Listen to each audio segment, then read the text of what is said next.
बेगानी शादी में अब्दुल्ला दीवाना। भारतीय अरबपति मुकेश अंबानी के छोटे बेटे की शाहाना शादी। और सुने, हजारों पकवानों का मेन्यू तैयार। दुनिया कहीं से कहीं जा रही है। चाहे महंगी तरीन शादी का तो भारत के अमीर तरीन शख्स मुकेश अंबानी ने बेगानी शादी में अब्दुल्ला दीवाना। ऑब्वियसली हम में से तो कोई इनवाइटेड नहीं था। तोबा तोबा तोबा तोबा।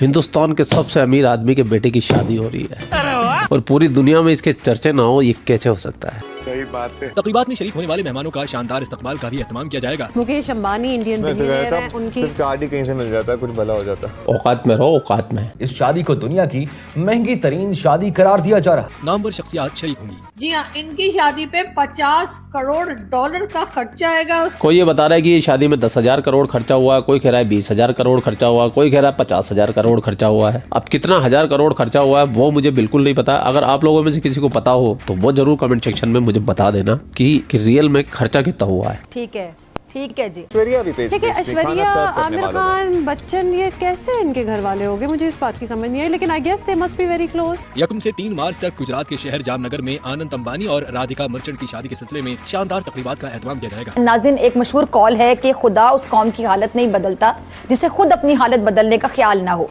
यकीनन इस कॉल में खुद एहतसाबी और दुरुस्तगी पर जोर दिया गया है। आपने सबसे पहले घबराना नहीं है। मुकेश अंबानी ने अपनी बेटी की शादी में भी लगभग $700 मिलियन खर्च किए थे। क्या क्या क्या क्या $700 मिलियन।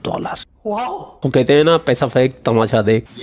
उस समय भी वो शादी पूरे संसार की मीडिया की सुर्खियां बनी थी, मैं जानता हूँ। और अब वापस से मुकेश अंबानी की बेटी की शादी सुर्खियों में चल रही है। वाह भाई वाह। और हिंदुस्तान के सबसे अमीर आदमी की बेटे की शादी हो, पाकिस्तानी अपना रिएक्शन ना दे, ये तो बिल्कुल हो ही नहीं सकता भैया, ये तो बिल्कुल ही नहीं हो सकता। तो पाकिस्तान से भी कुछ रिएक्शन निकल के आए हैं।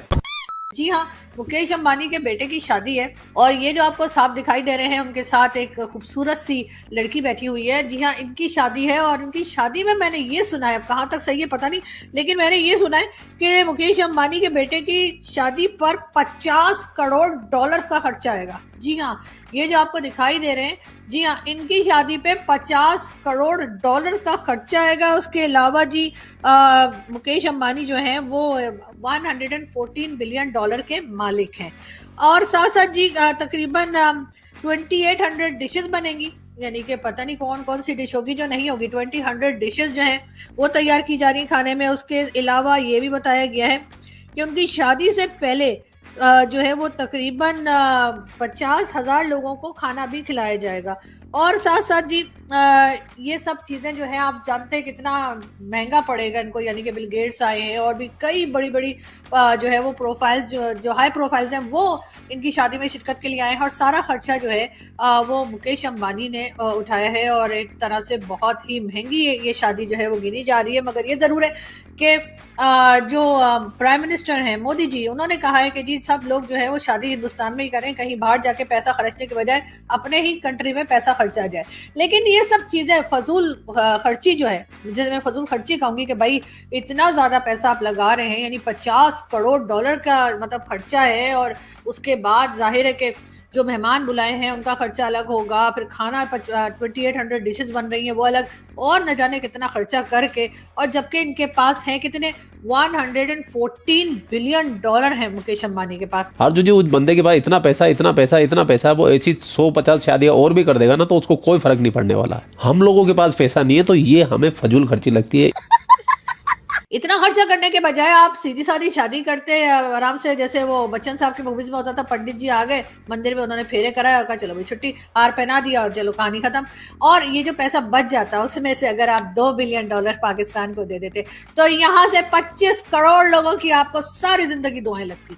और यकीन करें उससे आपका बिजनेस इतना चलता कि अभी जहाँ है ना हम उससे भी कहीं आगे पहुंचा देते। हमारी दुआएं एक बार लेकर तो देखें।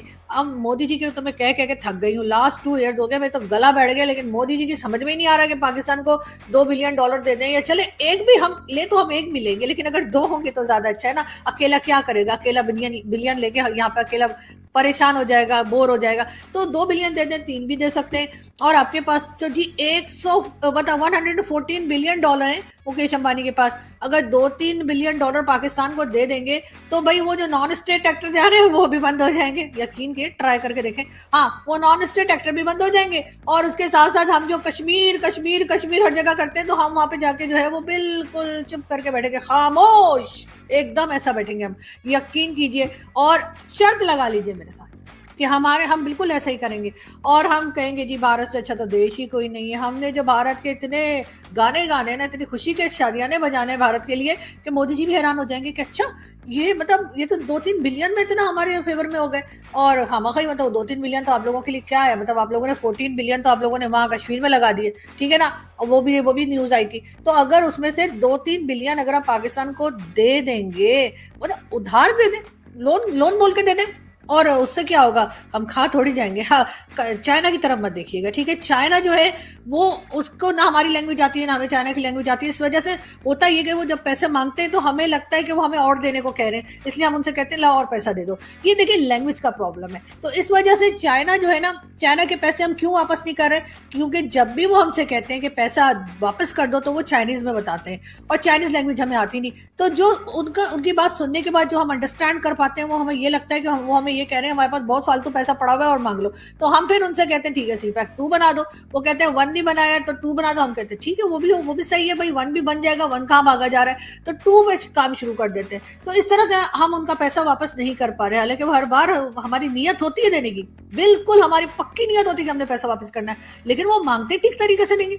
अब हिंदुस्तान के साथ तो ये ना, हमारी लैंग्वेज भी एक ही है, हम एक ही तरह से बात करते हैं, हम एक ही तरह से एक दूसरे की इंसल्ट करते हैं, हम एक ही तरह से गालियां लगाते हैं, हम एक ही तरह से प्यार करते हैं, हम एक ही तरह से दोस्ती करते हैं, हम एक ही तरह से वाट लगाते हैं, हम एक ही तरह से एक दूसरे को सोशल मीडिया पे भी ट्रोल करते हैं। तो हमें जब भारत हमें पैसा दे देगा और जब भारत हमसे पैसा वापस मांगेगा तो वो जबान क्योंकि हमारी एक ही होगी तो हमें समझ आ जाएगी कि हम मांग रहे हैं। और जैसे ही मोदी जी, यकीन कीजिए, आपने हमें लोन दे दिया और उस लोन की जो भी आपने टाइम लिमिट रखी कि जी 2 साल बाद देना है, 4 साल बाद देना है, और उसके बाद जो है हम दे देंगे, 20-30 साल में दे ही देंगे हम वापस। और जैसे ही आप हमें कहेंगे कि लोन दे दीजिए वापस, तो आप यकीन कीजिए हम थोड़ा थोड़ा करके आपको दे देंगे, हम लेके नहीं भागेंगे। वैसे भी आप लोग हमारे दिल के बहुत करीब हैं, और जब आप पैसा दे देंगे तो आप तो हमारे पेट के करीब, कानों के करीब, आंखों के करीब, हर जगह ही पहुंच जाएंगे।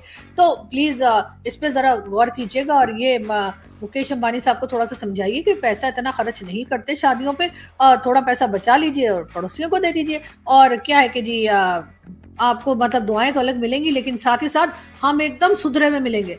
यहाँ से जितने भी आपको चाहिए ना, हाफिज सईद और मसूद अजहर और ये वो जितने भी हमने यहाँ पे रखे हुए ना, हम सब के सबको पैक करके आपको पार्सल कर देंगे।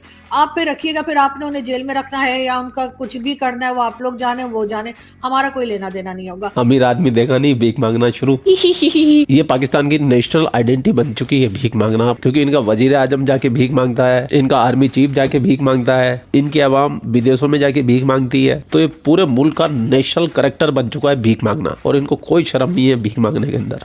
खैर, पूरा वीडियो आपने देख लिया। वीडियो देखने के बाद आपके क्या विचार है, कमेंट सेक्शन आप ही का है। आप लोग अपना ख्याल रखिए। आपका भाई आपके लिए पाकिस्तान से रिलेटेड वीडियो लाता रहता है। जय हिंद, वंदे मातरम, जय श्री राम, जय श्री राम, जय श्री राम।